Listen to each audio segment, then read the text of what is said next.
The NBA via ESPN just ranked their top 74 NBA sneakers of all time. If you follow them on Instagram, you must have seen the list already. How's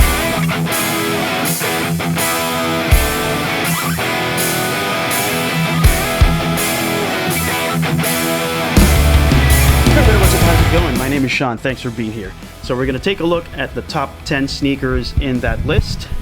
We have 74 sneakers ranked by ESPN. I'm sure that was a tough task to take on. Kudos to them. We're going to do the top 10. We're going to go through them. I do know what the number 1 and number 2 sneakers are. I had taken a look at the list, but I don't have a very clear memory of numbers 3 to 10, and that's good because I wanted to reserve some kind of mystery as I make this episode. Okay, so join me. We're gonna do numbers 10 to 1. Okay, at number 10 here we have the Nike Hyperdunk. So I honestly thought this would rank higher, right? Because a lot of players wore the Hyperdunks. You can form a whole basketball team with NBA players wearing Hyperdunks. Super light sneaker. They're one of the pioneers of the lightweight / flywire movement in not just with Nike but with any sneakers, right? Hyperdunk ranked 10. So famous for being the sneaker of the Dream Team where Kobe played, and of course it's a Kobe sneaker. And you remember the Nike Kobe 4s. That also used the flywire technology, and so I'm talking about the Kobe 4. It might be in the list somewhere, but let's just focus on the Hyperdunk for now. It's ranked 10, but I think this should have been ranked higher. Now I'm so interested to find out what the numbers 9 to 3 are. They got to be better, right? So let's move on to number 9. Number 9 is, what do you know? The Adidas Superstar. The shell toes worn by Kareem Abdul-Jabbar, released in 1969. I'm surprised, man. It's a great sneaker. It's an integral part of sneaker culture, the Adidas Superstars, but as a basketball sneaker in the NBA, I'm quite surprised. They're not known for performance, but then again, we have to take ourselves back to 1969 and in the early 70s, where these were the only technologies available, right? What a roller coaster of emotions here. You're coming from the Hyperdunk, then you get the Adidas Superstar, which ranks higher than the Hyperdunk. This is obviously not a the Superstars don't win over the Hyperdunk in performance. I get that, but impact-wise, how much the shoe has influenced other sneakers across all categories, not just with basketball. The Adidas Superstar, yes, it deserves a spot in the top 10, so yep, I'm cool with that. Okay, let's move to number 8. I'm scrolling down. I don't know what number 8. Here we go. Reebok Question. These are the Question 1s, obviously worn by Allen Iverson, released in 1996. That was his rookie season. Now, these shoes to me are iconic, right? I'm going to tell you later if I think they deserve a spot in the top 10, but this is the sneaker that Iverson wore when he did that famous crossover in Jordan. Wait, I did a right to left. It was actually a left to right crossover, then the pull up. These were the sneakers on his feet. So iconic, yep. That image, that video clip will be played forever, right? When you talk about Allen Iverson's greatness, that will be in the montage. It will always be in the Iverson montage. So, yep, I'm not mad. You gotta have Reebok in here somewhere in the top 10.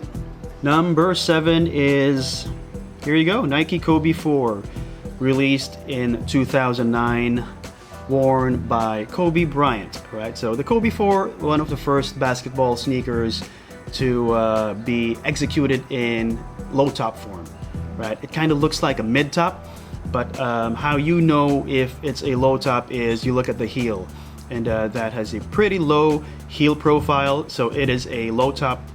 I have a couple of Kobe 4s. I did play in them. I have the Kobe 4 Protros, the fake Protros, because they're not really Protros, but they were relevant then, and they're still relevant today. The Kobe 4s, love them. Revolutionary, lightweight, high performance. Yep. Number 7, deserved. Scrolling down to number 6. What do you know? Air Jordan 3. All right. How do I feel about this? The Air Jordan 3 has to be, to most people, it must be the best sneaker of all time. And if the NBA ranked this at number 6, can you imagine what numbers 5 to 1 are if the 3s are not in the top 5, right? They deserve a spot in the top 10, but do they deserve a spot in the top 5? To me, maybe. But they're at number 6, so I'm not gonna comment on the Jordan 3s. You all know what this shoe is about. Iconic, slam dunk. Anyway, I just want to go to number 5. So yeah, I need that peace of mind right now. Scrolling down to number 5. Here you go. Converse Chuck Taylor All-Star. All right. I honestly didn't expect this to be in the top 10. But now that I'm seeing this and it's ranked this high, I'm kind of satisfied.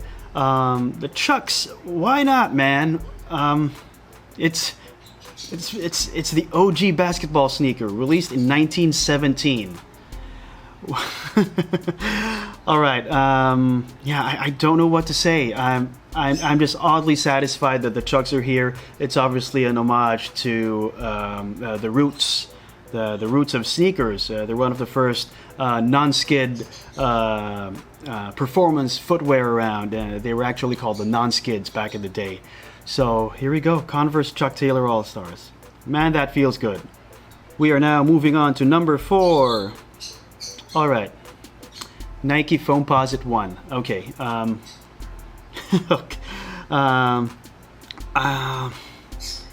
Yeah, have you tried playing in Foamposites? I mean, obviously, Penny has had significant success in the Foamposites. Mike Bibby, great career. He played in the Foamposites. But these are tough and hard and difficult to play in. They're heavy and they hurt my feet. I've been collecting for a while now, right? And there was a point in my collecting, I wouldn't say career, but in this whole sneaker collecting thing, that I had a Foamposites phase. I had the Foamposite Pros, the Foamposite 1s, and I tried to play in them, and they were just terrible on the court. But that's just me. Feet are different, strides are different, foot shapes are different. What is your experience? But for the foams to rank so high at number 4, 3, 2, and 1 have to be stellar sneakers. We are getting higher. We are now at number 3. Here you go, Nike Air Force 1. That's satisfying. I like the ranking. Air Force 1. It has to be in the top 10, definitely.